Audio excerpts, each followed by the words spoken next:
The last time I did this walk 2 weeks ago, a guy came out of nowhere with a hamster. Would you like to buy my hamster? And when we were there, somebody set us right, and he said, I will tell you exactly why those riots started.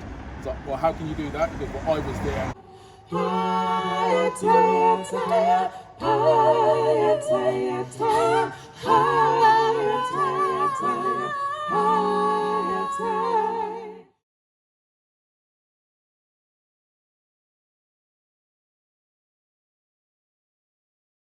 Thank you for joining us on this walk, and it's a walk that's interactive. I never just talk at you, you ask me lots of questions, we have a good chat, it's just pleasant and so on. And what we're looking at with this is a snapshot of heritage, not just black heritage, but different heritages within Handsworth, which could be reflected throughout the UK, to be honest.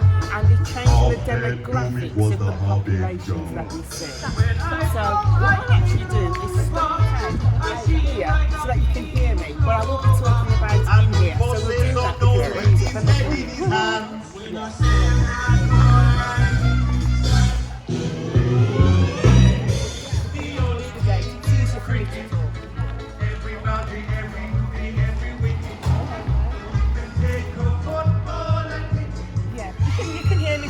can't you? Yes. That's better. Yes, so we start here. This is Handsworth. Handsworth was, in the Anglo-Saxon days, known as Hunders.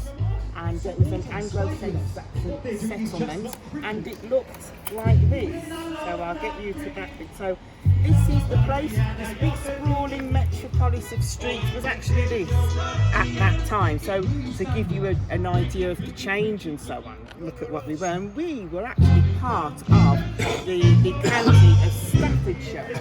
It's very difficult to believe that Staffordshire's all the way up there and the boundary line has gone back that way. But no, we were part of Staffordshire at that point. So that gives you an idea of how massively things can change and so on. So we're here at the beautiful, beautiful house and gardens of Matthew Bolton, who, as you know, was part of the Lunar Society, pioneering men, scientists, researchers, inventors, engineers, that turned Britain into Great Britain because they made Britain industrial. And they were called the Lunar Society. I'm not sure if you know, this gives you an idea of the change, the old, this was what it was then. And so I'm just flipping through as I talk to you. And they made Britain Great Britain because once a country is industrialised and factories and manufacturing, you become powerful, don't you? And they were called the Lunar Society because in those days they didn't have street lamps or anything, so they used the light from the moon, lunar, to meet up and so on. So that's that quick. So it's all a quick shot of what I'm doing here. But when you see the Lunar Society, you will see a picture of 4 or 5 Caucasian men, and that's fine, and they were. This gentleman here was also essentially a part of the Lunar Society in terms of he was embraced by them. He wasn't a registered member, but he made a big difference to their thought and their thinking in terms of the abolition of slavery. So Aloda Equiano was what we called a freed slave. He brought his own freedom and he was able to read and write because his slave master taught him to read and write, and that then gives you that sense of power. The Lunar Society were very impressed by him and asked him to lodge here in Matthew Bolton's stately home. And that was quite renowned in those days. And he lived in very good quarters. They made sure they supported him with his abolition of slavery campaigns around the UK. But what was also quite hypocritical was that the Lunar Society men, that's James Watt, who was pioneer of steam, anything to do with steam and cogs turning, and Matthew Bolton and James Priestley, who was a gun manufacturer essentially, who was involved with that. Their trades were the trades that sent their equipment over machinery that supported slavery. So it was quite, how can I put it, a double-edged sword. They embraced him for trying to stop it, but they supported it with their manufacturing. But they felt guilty or were conscious enough to think, let's look after him as well. So, So what decade are we talking about? So we're talking 1788, those sort of years. We're talking in Victorian days, the Industrial Revolution. So I can give you an idea. So Joseph Priestley, he was so angry with the whole thing of slavery that he actually wrote a sermon against the slave trade, and he wrote that in 1788. And yet it was his guns that would have say no more. Yeah. They actually asked Lady Equiano to, have put a stamp on this building, and he was the person who actually designed the gardens, and they did have at that point flowers from the Caribbean and Africa. Hello there, all around here. It is said, we think, that tree there came from the Caribbean as well. Yes, and I will tell you the name of it, and it did have a little stick that would have told you what name it was, and I will find it out. That tree is from the Caribbean.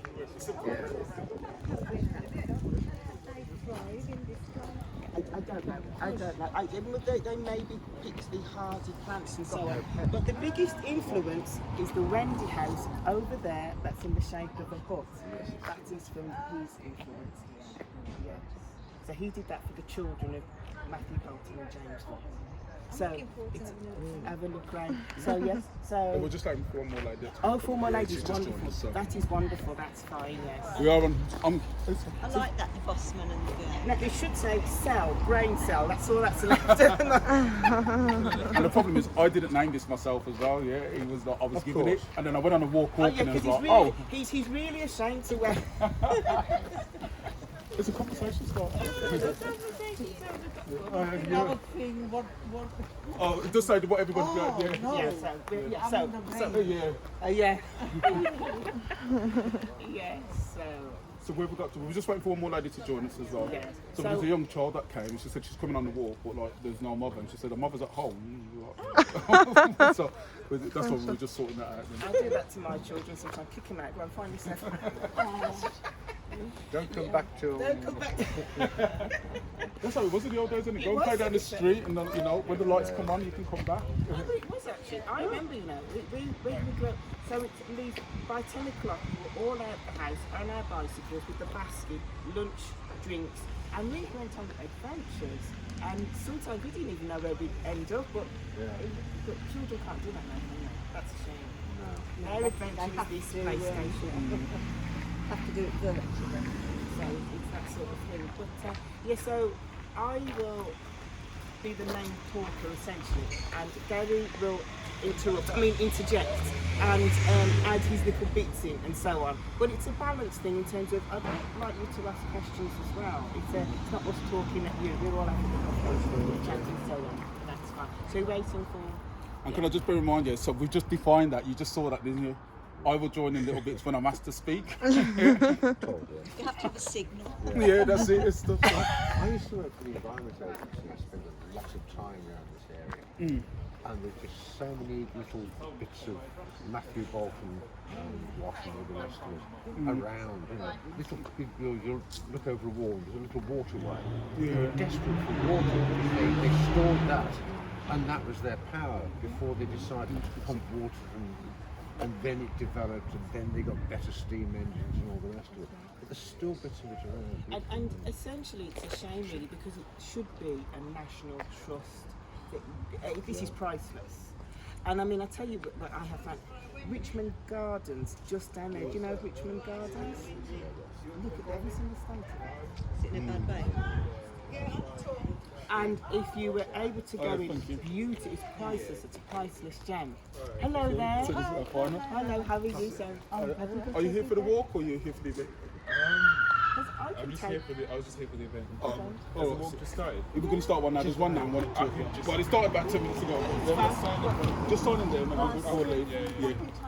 horses. Yeah, we'll definitely come back. So yeah, because Yes, we'll take you. we've got 45 minutes, and it's just a short walk. It's a short, just a The walk is snapshot of the interactive, so join in. Any bits of information you have, you just offered as well.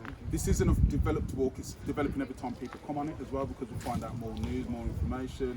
The favourite one we've had so far, we did a walk from here for Windrush Day, and there was a lady that was with us, 83 years old, and she turned up very sprightly. We looked at them, we were kind of like, are you going to be alright? Because we're obviously worried about your safety. Have you done the safety brief yet? No, okay. So we were worried about safety, and then we were asking her if she's going to be all right because it's a couple of miles, but that walk was a mile or a half or two. And she turned around, and by the end of it, I think she took over the walk, didn't she? Yeah, she became the guide. She knew everything. She'd been here since the 60s. She could tell you exactly what shops were where. And yeah, so we've captured that story, and that's what we're doing. It's for you. Oh, we should have known about Windrush Day. So yeah, it was with COVID, it was it last year? It was 2 years ago. You see, COVID has put a damper on everything. We've lost a year, I think. Well, I've lost 10 years in my head. I picked this up, and I'm really pleased I did. But, maybe it was on in what's on in Birmingham or something. It's hard to see people without masks. I know. Well, I was part of the digital Handsworth project. Oh, well, you as well? Okay, yes, so that we definitely want to catch up with what you've got to know. Yeah. So I wrote a book on Handsworth. Oh, that's perfect. Through my eyes. So, we did everything, launched it in the building, and when we finished and we were celebrating the end of it. Yeah, but it's now all gone on to Birmingham Lives. Yeah. The photos. All right. So So please, let's speak as well. How So does everybody. China plate mean? I mean, Oh. how does it all come together? Yeah, so we're Black Heritage Walks. We were commissioned by China Plate, who's the theatre group. So China Plate are creating a play about the bus boycotts that took place in 1963. In Bristol, but what people don't really realise, there were bus boycotts here at the time as well. There were issues with the drivers, migrant communities coming in, which is part of what this event's about today. So they're showcasing some of the songs from the play. It's in development at the moment. I'm going to say Chris is from the actual theatre, one of the theatres that's supporting it as well. So it's a 50-50 co-production. Yeah. So the Hippodrome are working with China Plate to make this brand new musical for next year, which is I'm not quite sure exactly where it will be, but it's very, very likely to be very local. So what we'll do, so that we don't miss it, anybody wants to come up, we can hear him warming up now. I'm going to go really quick here, please hang on, just so that we can go and come back.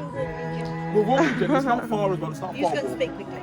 No, I'm going to speak quickly so we can get going. Safety brief, is everybody okay to walk today? Everybody's healthy? We'll walk at the slowest person's pace, but like I said, we're not going too far anyhow as well.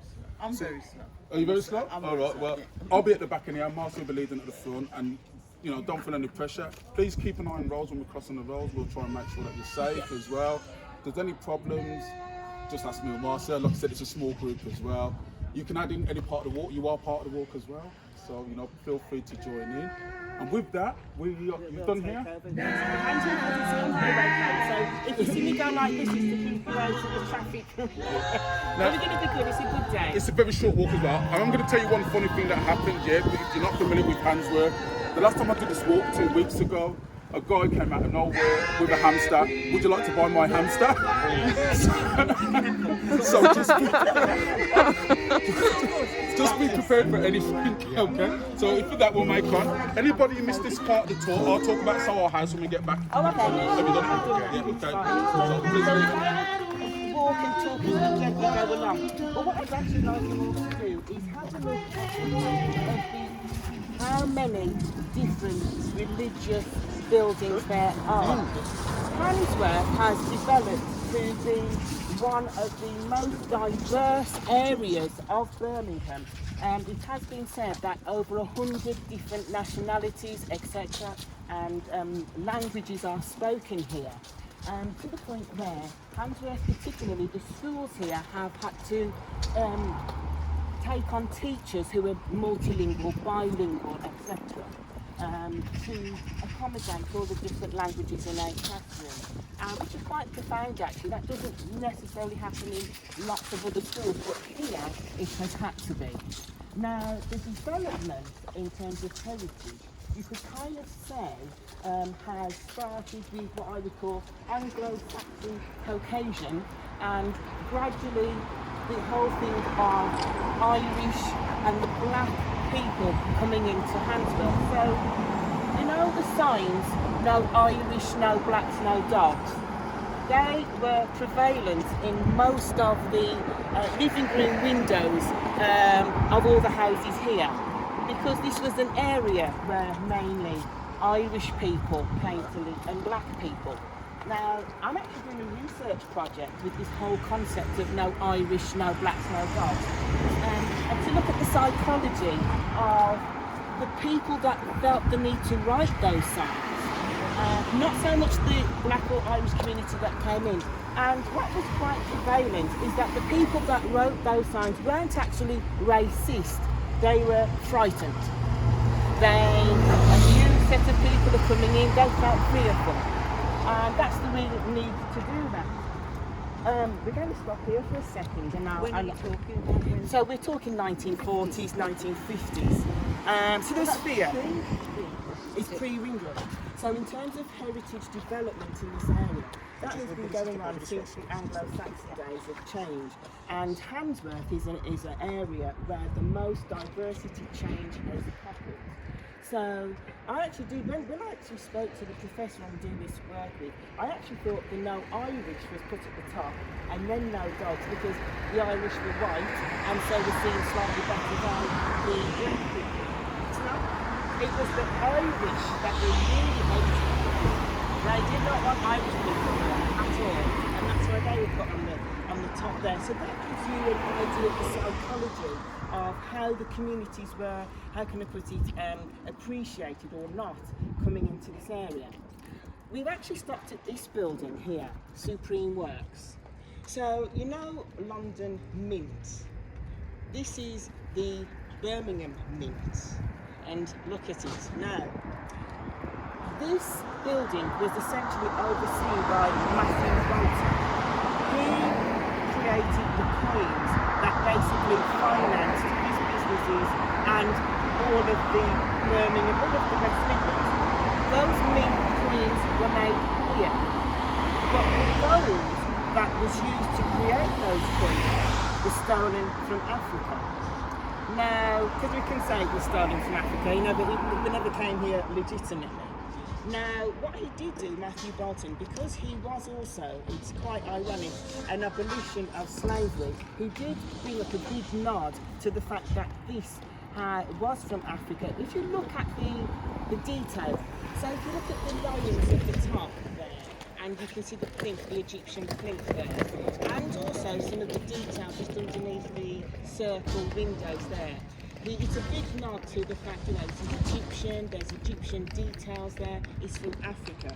And that is where all of the gold was brought that made the coins to find it. Now, what I think is a disgrace is, as far as I'm concerned, this should be a national trust. Yeah, Look at it. totally. Massive. The history behind that. But that's that one there. I'm just going to go that way. You forgot the beehive. No, that's not it. I'm just going to explain that.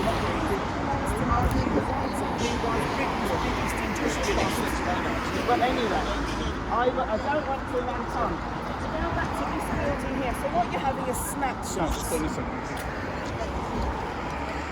So, yes, as somebody just pointed out as well, I should have explained at the beginning. So this tour today, it's part of a new tour that we're creating as part of the China Plate Boss Boycott project. So what we're doing today, we're taking you on a walk, just looking at a very, very brief snapshot of the area as well. So this walk is actually formed as part of Black Heritage Walk's Medieval Walk. We'll tell you why it's Medieval Walk later as well. But what we've also done today is to show you migrant communities in the area. We're going to be looking at some other projects as well. So as the ladies know, whose name I didn't catch at the beginning, Dorette as well. Dorette mentioned as well about this building should be national trust and looking at things like that as well. But also as the Beehive pub that was there. But we're not talking about that today because we're just doing a snapshot. But that's for you to come back to one of our other tours that does the full details as well. So that's why I should explain. Right, okay, so we're going to talk about this building in a second. I also need you to know this is a talk about heritage of different heritage, not just black heritage. Now, behind there, if we were to walk there is St Mary's Convent, and it has been there for years, since time began. Now, St Mary's Convent is there to basically the big Irish influx of people coming in. They would go there as a place to stay, as a place to rest. for advice with accommodation, education and jobs.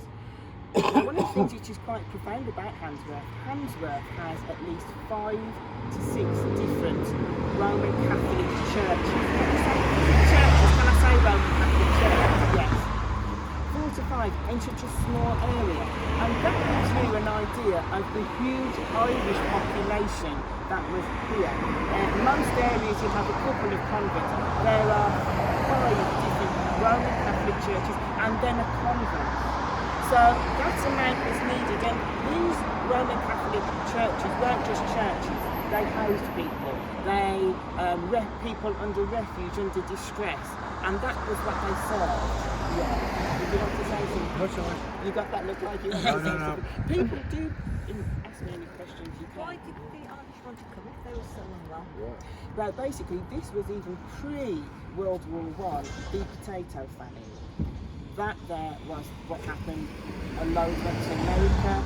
They used to call those boats the coffin boats because people died on that long journey. So it was easier to get that here. But the potato famine, that was the big event that started the diaspora of the Irish community. So how can I put it? You go somewhere to survive because where you're coming from, you're going to die. It's better than where you are. After 46, basically to rebuild Rome. Yes. I used to see a lot of it because I used to go around to somebody's office and he'd have a picture of a rather careworn, skinny man with a lorry and a boy. That's you. Yeah. Because he'd saved a boy's money, started the business, and there's how it started. The carefully polished lorry. It was Irish hands, you could say that built Birmingham, Spaghetti Junction, Rotunda, etc. You know, so Navy's hands, all of the big buildings, you know, everything, they built it really. They did all the muck shifting. Basically all the rubble, the mud, etc. And they were doing it. So that was the big business. And the names are still there. You know. Navy's and so on, yeah. So Handsworth particularly is a multitude of all the different heritages. I'm just going to just touch on this building here. So, economic migrants, that's what people on the Windrush era were called, economic migrants. In terms of heritage, people, Afro-Caribbeans, the African countries contributed immensely to World War II as soldiers, part of the armed forces. They then went back to their countries. England then found, we need physical labour to bring the country back because World War II decimated most of the UK. The bombs that the drops destroyed. Now, this is how there's a shift in attitude. During World War II, these men were loved.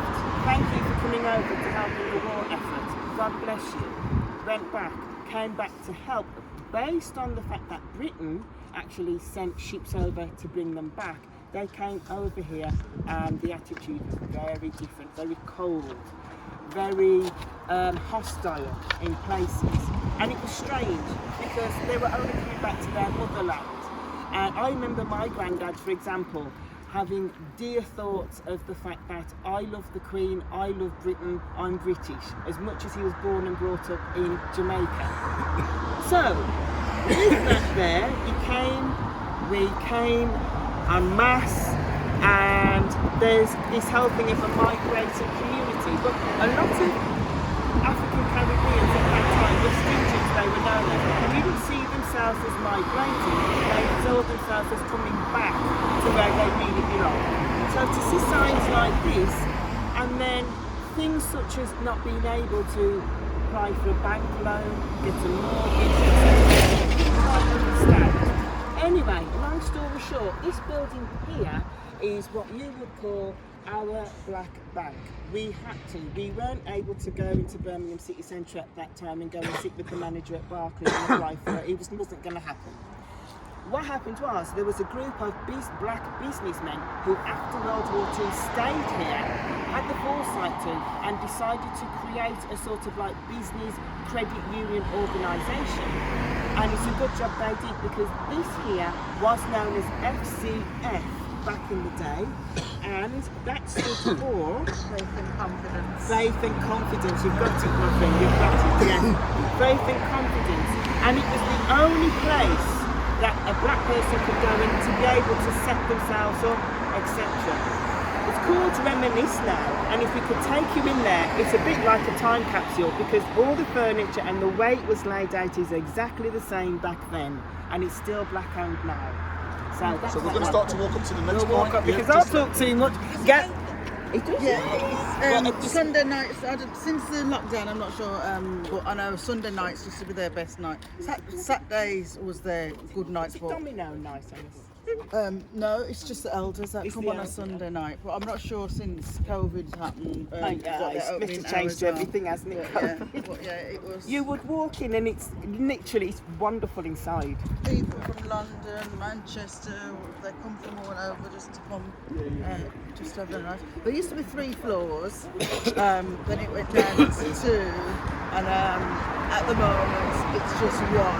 But according to if there's a party on it, it'll be 2. What should I do to meet You could Google my name, and because I wrote about it in my book, there's extracts of it on the digital Birmingham Digital Lives information on it there. Yeah. And Gary's here telling me, Marcy, you're talking too much, let's move on. Because I love this. Heritage is my thing, you see, so I get totally lost in a zone. I did do the Yes, I am. there was a course about 5 years ago where you could become a tour guide. Okay. It's one of the spin-offs of doing my book was that I wanted to actually do that, be a tour guide and take people in and around Handsworth to show them all the history, exactly what we all do now. So I was going to get there. I do. How did you do Birmingham very well? Yes. Yes, we'll the earphones. We've got those, haven't we? Have we got the earphones? Yep, they're at home at the moment, yeah. So I just didn't bring back, they only delivered this week, so we haven't Jonathan. Jonathan, Yeah. he knows. Yeah. He's lovely. He's very good. Just to give you an idea, with Garvey House, this is a sign of back in the day we needed out in Garvey, with Marcus Garvey. That used to be a race relations building, so any problems with work, social aspects, you went there for advice. This here was a technical college, so when I say technical college, a group of black teachers basically all joined together, and that was rented out as a school for the children at that time, from the Windrush, to come and learn welding, manufacturing, sewing, etc. So that was done there. Now, can I just interject? I did a tour in Liverpool. I go around and we do other tours as well, so it's not made up. And you were just mentioning what I did with Birmingham. I did a war tour in Liverpool with a guy called Eric Lynch, which looks at the slave trade there as well. One of the things he said at the tour, when you're walking, look up and look around you. You've all just walked past something there that you've come here for today. And I just wanted to see, if anybody actually saw it. So if you all just go back to the bus stop, as you know, this is the China party talking about the tour, but also there's art. So this is actually a piece of work that's been created. This is also a test piece of what they're going to do as part of next year. And the idea is we're going to create a gallery, or they're going to create a gallery on the bus stop. Sorry, thank you very much. Right. We're going to create a gallery using bus stops like this. So this is a test piece today. So I'm just interested in watching you all walk past, but sometimes we're so engrossed we don't look around us. So if you want to have a quick look at this and just a quick read, we can come back to this on the way back. And the Lupa's around as well, so she'll be running a workshop in a little while, but she'll also be out here between the workshops. It's the first time I saw it, so something like this happened to it was here.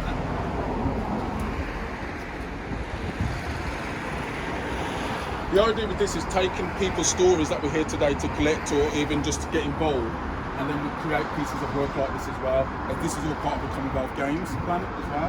So we'll carry on now. You can come back to this at a later point. I just wanted you all to make sure.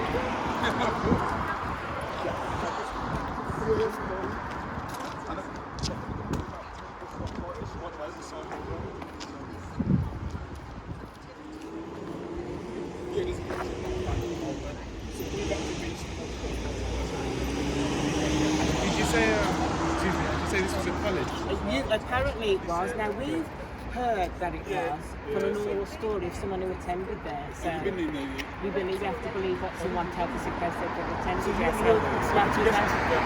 So I'm only just going to just stop very quickly just to mention down there we had was the Muhammad Ali Centre, but it's rubble at the moment. So we've had some very high profile, iconic international stars here that have made a difference. He brought that community centre for the area, but it's rubble. Here, that grey sign, that was Rusty Lee's Silver Service Restaurant. Remember Rusty Lee? Yeah, Rusty Lee, yeah, so that was there. That's 70s, wasn't it? So also what we're looking at with communities here as well, and we'll keep walking slowly because I just want to make sure we get to where we need to. We're looking at so many communities that have migrated into the area as well. And you know, there's been problems. One of the things about Handsworth is it's got such a bad reputation. But what we have to be mindful of, those communities that came here had no choice. This is where they had to live. So somebody else's problem or somebody else's dislike of an area is somebody else's home as well. Now we've got records, people say people came to Handsworth in 1948, 1950s. We've got records of black people being in Handsworth from 1939 as well. So it just goes to show. And while some people like to call it a shithole, as they want to say, we also must remember that this was the one area. There was 3 areas in Birmingham that black people we went to. They went to Borsall Heath. I met a guy that told me that he was posh side. So there's a lot of the workers that came here and they went to work at Longbridge. Now they considered themselves the elite of the black community. Yeah. So they used to say, and I've got this on interview, I've actually got it recorded on my iPad. He used to say, oh, we didn't mix with them ruffians from Handsworth. We used to go to a party there, but it was us educated men. We came back. And I went to speak to this guy for like half an hour to set up an interview. 2.5 hours later, I was there and I had to go back, you know. But he gave a really different inputs of where people sat within the community as well. So the way I look at it, every black person in Birmingham has a connection to Handsworth, whether somebody's lived there, their family or community as well. But also now, those communities have changed. So you've got Syrian now, you've got Kosovan as well, Pakistani, Bangladeshi, there's so many communities here. Afghanistanis who are now coming here as well. And like, it is such a melting pot. And I ask this question to people when they come on the tour. If we took all the communities out of here now, and we swapped it with Harborne, which is very similar, I live over, you used to live over by Harborne, it's a bit older, yeah? Would this be the same area, or would it be a bit more prestigious, yeah? If anybody watches location, Phil and Spencer also from here, Kings Heath, Moseley, Harborne, the 3 areas, and Sutton Coldfield, there's 3 areas to go to. So I prefer places like this. I get really resentful when people say negative things. We told somebody we were coming, ooh, dangerous. Thank you. What? Did you hear that? Did everybody hear that? Yeah. And that's really keen, because we were dealing with something with Birmingham City Council, and I said tours in Handsworth, and I heard the woman say in the background, why would anybody want to go on a tour of Handsworth? Well, aren't there fusion buildings here? Aren't there communities? Aren't there people? 2 grammar schools, you know? That was the reason why I did bubble, because Handsworth is just slated all the time. Yeah. It's got a stigma where the beauty of Handsworth people don't see. So 22 years ago I wrote my book because I wanted to change that persona of Handsworth to embrace people to see the beauty of it, you know what I mean? So, And just before we move on, I'll tell you one more thing as well. Everybody remembers the riots in 2011, yeah, across the country and everything as well. I remember I was in London as an engineer, I worked in London as a telecoms engineer, and I was sent to that building that caught fire on the night. That was that iconic picture. At the time that was on fire, my control centre, who was based in West Bromwich here, called me and said, can you go to this place? And I'm watching the news at 10 and I'm thinking, isn't that the same address? And it's like, this building's on fire, and they're saying to me, can you go and sort out whatever's the problem there? But at the same time, the next day I was watching the TV coverage and there was a van on fire outside the library here. And I was thinking, here we go, saying it's kicking off in Birmingham and Handsworth. But then it sort of became alarming to me because like, there was nothing happening. There was nobody around. There was a reporter, a couple of people walking around doing the shopping in the background. This van was on fire for hours. Yeah. Nobody knows who did it, where it came from, why it was there. There was no rioting, there was no trouble. And it stood out to me because I was like, the papers have just got a story. And just literally, I know for a fact, they paid somebody to set that van on fire on the high street for no other reason other than to put Handsworth into context. And that's what we're up against. Yeah, it was really bizarre. You know the reason that was? Because it was going to be the 20th anniversary of when the riots originally happened. Yeah. So they had to show that nothing's changed. Yeah. And so part of it was to relight and reignite so that, again, the good work that had been done over the decades would go down. Because the media Same happens in Moss Side. They're just like swarming. We were in Spain. I was sitting somewhere in the middle of Spain at a bar, so drinking, watching, blah blah blah, Londres, blah blah blah, Fuego, Londres, Fuego. London's on fire. I think it looked like the whole of Britain was blazing, you know, because they just obviously they pick out the news. And I just thought I was really keen to say, because I'm from here and I'm quite protective of my city, but I just thought it was really bizarre. And I spotted it, and to be honest with you, it's on my list to go back and research just to see I was right. But I do remember at the time, because I was sitting there thinking, okay, it's been there for 2 hours now. The fire brigade didn't come and put it out. I didn't see it, and it was just like, it looked bizarre to me, and it was bizarre. And I do have to research it. But we're going to move on very There has quickly. been research done about the stories, the hidden stories behind why the riots occurred in 20. Yes, I think it was a simmering pot off and then a big explosion with etc. So I just need to just explain. Down here, if you went down here, is what I would call the Somali Quarter, and lots of Somalian, sort of like Ethiopian coffee houses and little takeaways and a Somalian church. This Somalians kind of came to this area sort of like in the late 1970s, definitely 1980s. And it would be lovely if we could take you down there, have a lovely cup of Somalian coffee. That would be fantastic. So that's another heritage coming in. This one we need to have to show you. Not many places, towns celebrate the diversity of the area that it's in, and this symbol is very, very symbolic of all the different nationalities. And There is a plaque on the right there that tells you about it, but we're going to carry on up the road because We'll we come just, back later. we can come back here. Oh, We're yeah. just keen to get to our point so that we didn't shortchange you. let me remind. We can talk about what we're waiting for the traffic to chop off. We're just going to stop. What's it saying? Is that No. Green. Is it a It's green? green, we're okay. Okay, I was trying to fill with my lollipop. They'll knock me over first. Right then, so here. Sorry. So, we'll just have, come up here a little bit and I'll show you a bit more. And again, keep your eyes open. Look at the buildings as we've seen, as we're talking about. Right, okay. And also those who go to school as well. No? So there's 3 different heritages that are happening around here. So I'll explain this area here. Just look at the buildings of church and the school. This area here, okay, in terms of the black heritage, here is known as Frontline. And actually so, because what you had was a sort of unregistered, apparently, group of what we call vigilantes that kind of stationed themselves here. Back in those days, we had the National Front EDL, and that, what we call line, was put there so that our male black youths who thought they were boisterous and wanted to go into Birmingham City Centre was to stop them. You're going to get beaten up or sent back in a body bag. Don't go.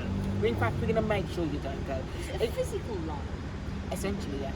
It was very visible, kind of like a Black Panther thing, had to be, because you'd have National Front and EDL marching up here, wanting to come in to cause trouble. So it was known as Frontline for that. That's the heritage there in terms of protection. In terms of social, Frontline was here, and all here, and here. Takeaways, nightclubs, wine bars, pubs. It was our social quarter, you could call it.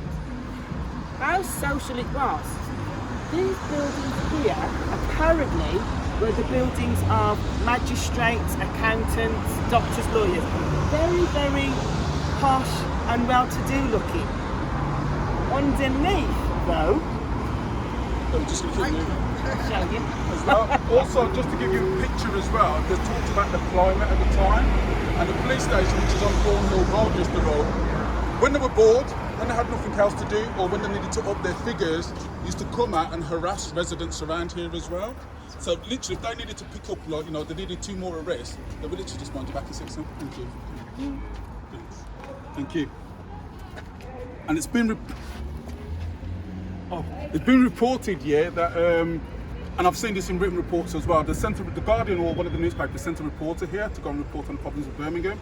And he came up here and he said, I don't believe what's going on. And literally after he wrote this report, he was commissioned to write a full report of what's going on. So we've heard about McPherson report and reports like that. He wrote this report and he was saying he just used to witness the police would literally come up, harass people, send the van up, just lift 5-10 people, put them in the van, they would disappear overnight as well. So when we hear people talk about these experiences, this is what was happening here, and a lot of the times people come down to the cafe and the chip shop here and stuff and harass black residents, other coloured residents as well, Irish residents as well. So when people talk about, oh, that didn't really happen, these are personal lived experiences, and like you can go away. You know, some of the work we're doing is what we found out, and a lot of it's been reported, it's been written before by people as well, there were reports, documents, but it's kind of just not talked about, and then we can actually label Handsworth as troublesome. But there are economic reasons for that as well, and that's what people won't get into. So we'll just carry on. Yeah, so we keep on interjecting, but I will just say, I'll just explain this one. So here, what you'd have are, it looks lovely, very, very professional. But down below, if you were to go down there, that was, and all along these cellars were 24-hour non-stop blues parties, right? And that's where a lot of illegal alcohol, whiskey, probably rum was made, and that financed a lot of this area. And that, though, took on an Irish name called Shebeens. These, down here, these clubs, these places of all sorts going on, had an Irish name because the Irish were welcomed here, because they weren't welcomed over in Birmingham city centre. So we held hand in hand with the Irish as well. And that's part of heritage. We embrace them. They're going through the struggle. Just want to explain what we're coming to now in terms of heritage is what we call the Sikh Quarter. So, to give you an idea, this is what this temple looked like in the day. It was really only this. It was really where the main part is, to be fair to you. It has expanded and expanded and expanded because of the expansion of population. Now, this is known as what you call the Nishkam Quarter, and it's one of the names of their Gurdwaras. And here we've got a temple, which is also a well-being centre, and offers a lot of what we call to the environment. You can, any faith can go in, and you can have a meal. You can take part in worship.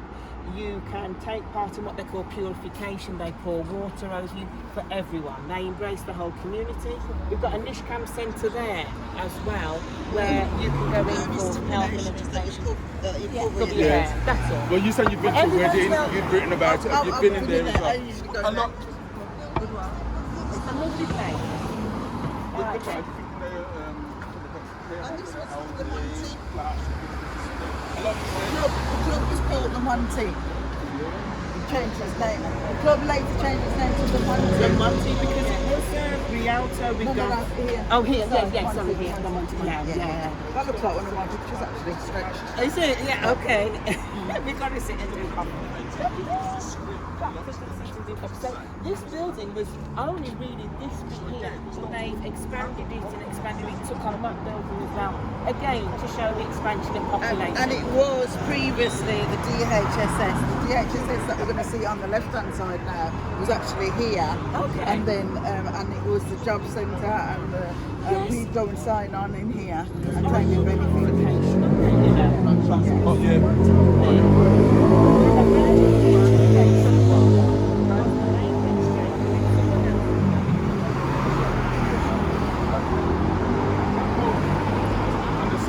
Bombing between safe and unsafe.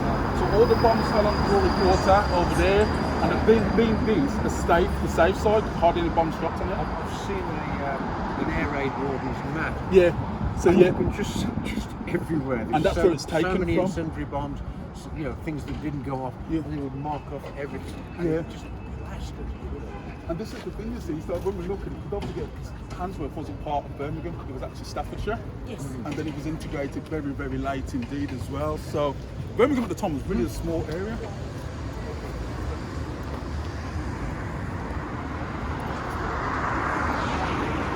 Mark, we're going to have to stop here, so we'll just...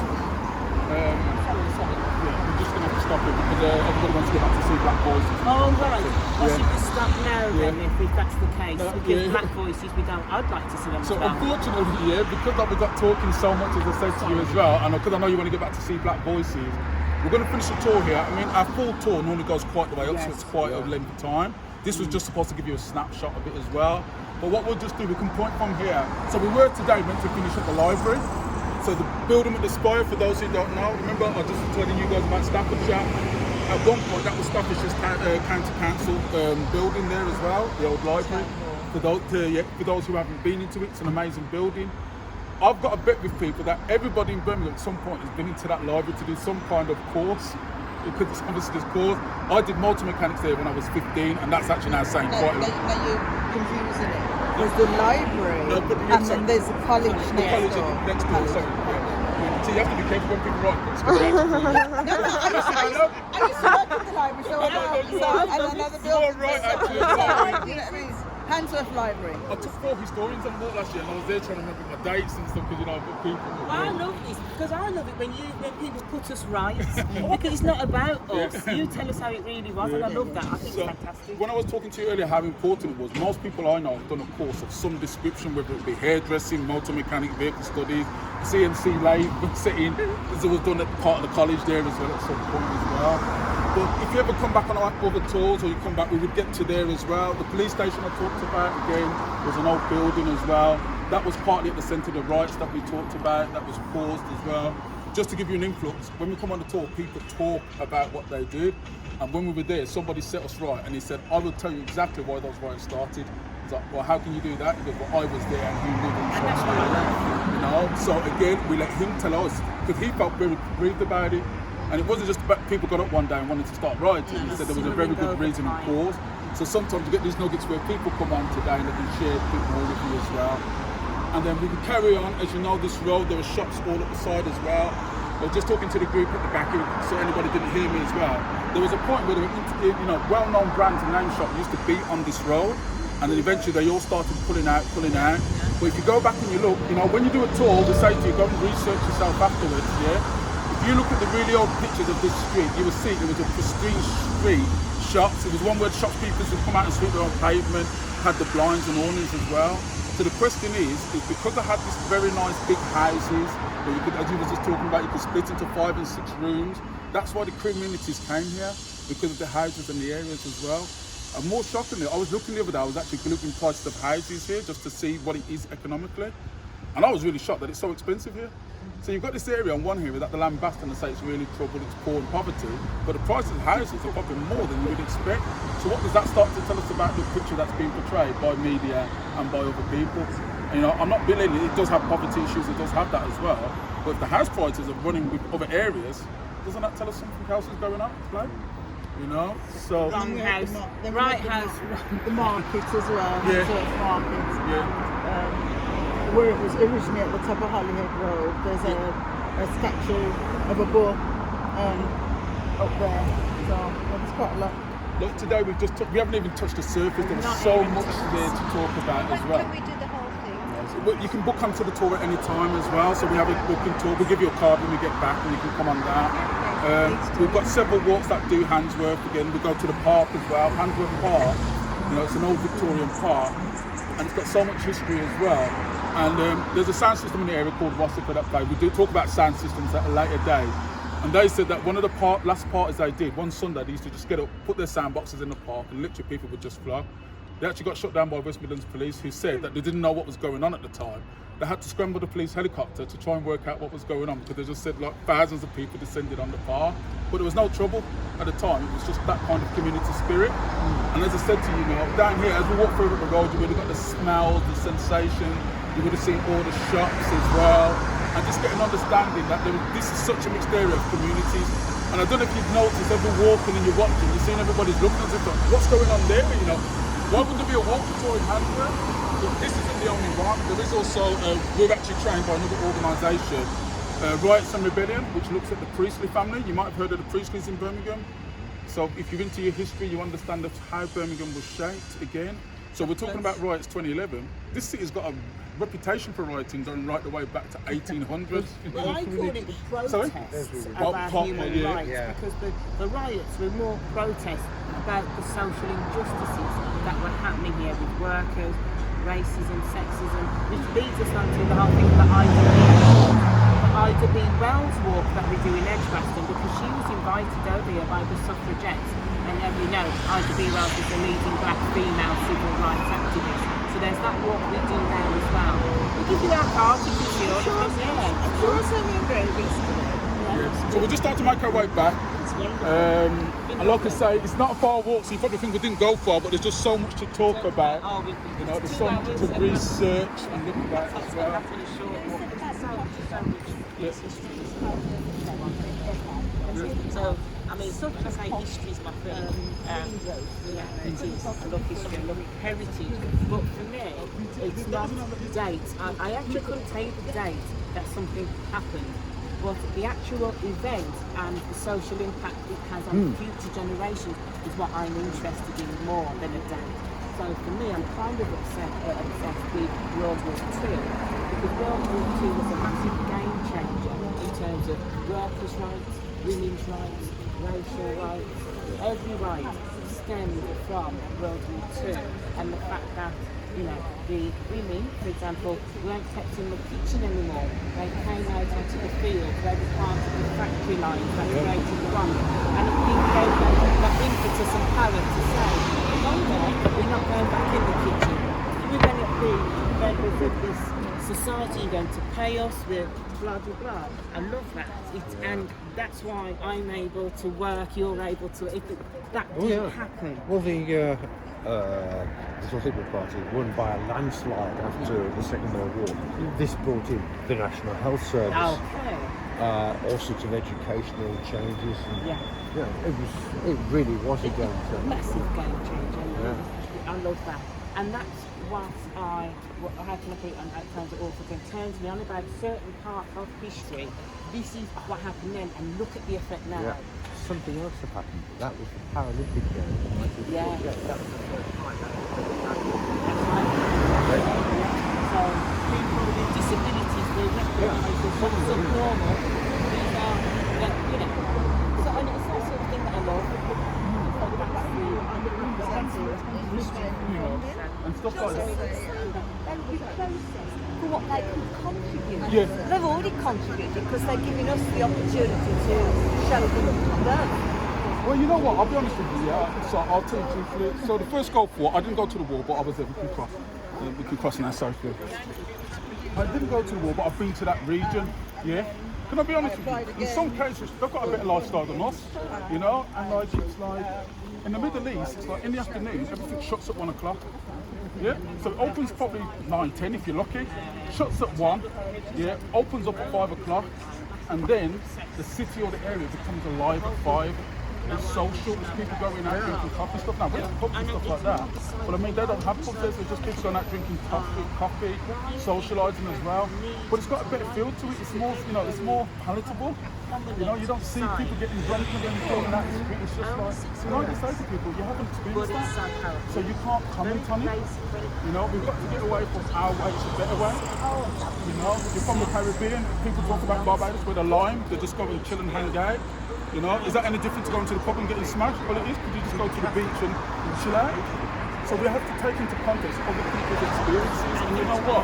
As you said, Johnson said that, you know, what they're going to contribute.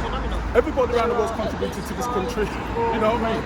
No matter where, you know, whether we get oil, minerals, every country around the world has contributed to this country. So, you know, it's why people are here. Big Irish population. to buy the buildings to do this. Yeah. And support that.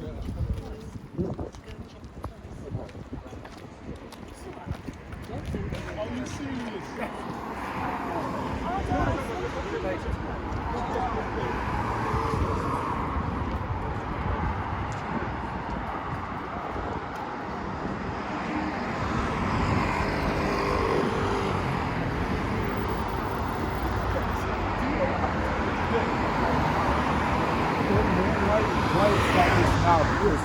But I think my granddad set up a business at the Alcazar. Yeah, oh, you run that as well? Yeah. Right, so we need to talk to you. But so I don't know if someone took over when he left the Beehive, but yeah. Wow, see, this is what we say here. Every tour we go, people come and give us information. Yeah. We're just here as people that decided to create the walk because we know that it needed to happen. What is money doing here? So you've got stories like that. Your duty is to share that story so that other people You know, and one of the things we say, as a black community, we have to hold the story. Because if we allow other people to hold it, they tell the story of a different Handsworth. Yeah, absolutely. It's like people talk about you. If you speak to people, people will tell you about when the riot started. They painted a picture. It was black people, but it was black, Asian and stuff. And what people don't realise is there was people being shipped into here, bust in here to cause trouble. Yeah. And like, people on the ground know that, but people outside of that don't. No, because if you're not here, you hear it from what the TV tells. Yeah. Exactly. Yeah. I know people that said they were busting from along the bridge. Just wait a second.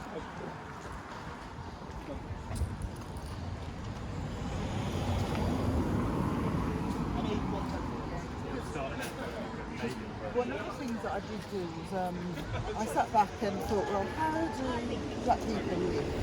And I wrote it all down. There was a lady doing an oral history project. So I went and spoke to her. And then she did this massive project that went through Birmingham Mint as well. I never got credit for nothing at all.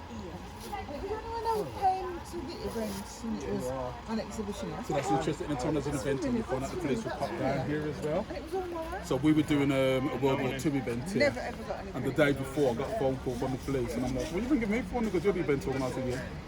I was just coming down to check in on what's going on. So they're very keen about knowing what's happening on their patch all the time. Chris?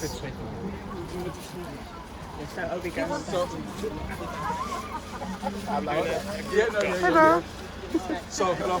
So we just got to thank you all for Monday Book Tour. It was a very brief start. We didn't get to where we were meant to as well, but please log on to our website. We'll give you a business card afterwards as well. And you can see. Now, as I told you, when we come on these walks, sometimes you get another. You've been blessed today because Tariq, just told me as we were walking up here that his family was connected to the Beehive pub that we didn't talk about today. So, and then also, sorry, but also, sorry, I forgot your name as well. Dorette as well. Yes, I do know your name. I've seen it. So Dorette has also written a book on digital Handsworth. So we're not the custodians of this. We're just putting it together for people to learn. People. So This please is rich because buy her of book. people's No, stories. my book's not available. What it was, I did it 22 years ago. I was part of the Digital Handsworth project, and what they were doing was digitalising all this information they got on Handsworth onto this website. So I was part of the management committee for that. So all we need to do is get a campaign together, not a print one. Yeah, definitely. That's what we need to do. That would be good. That's what we need That to would do. make me happy. Off you go. No, I think it was 22 years ago.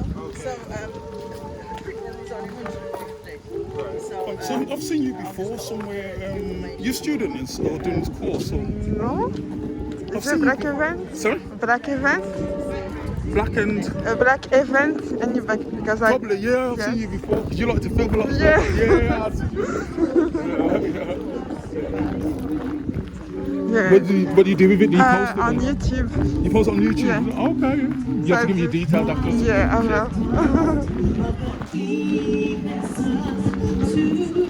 Yeah, I do like it. Really good. But thank you for the tour. No problem, please. Nice. Come on your other tours as well. I'll give you a business card afterwards. Okay, no problem.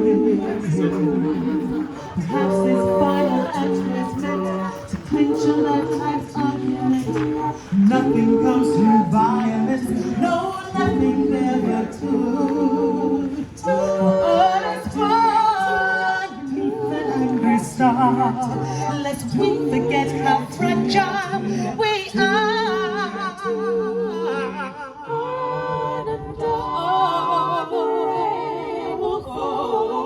Like tears from a star, like tears from a star.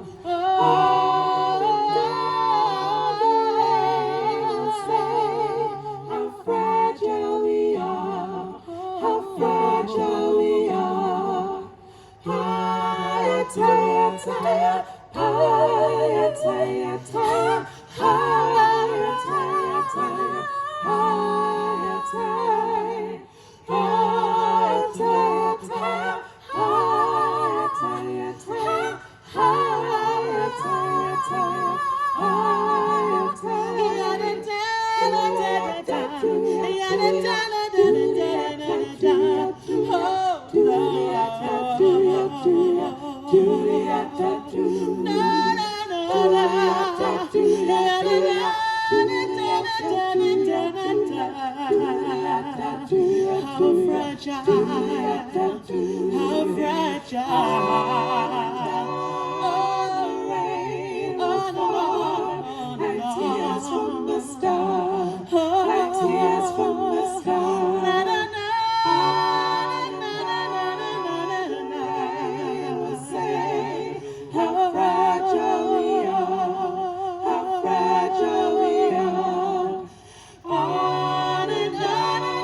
How fragile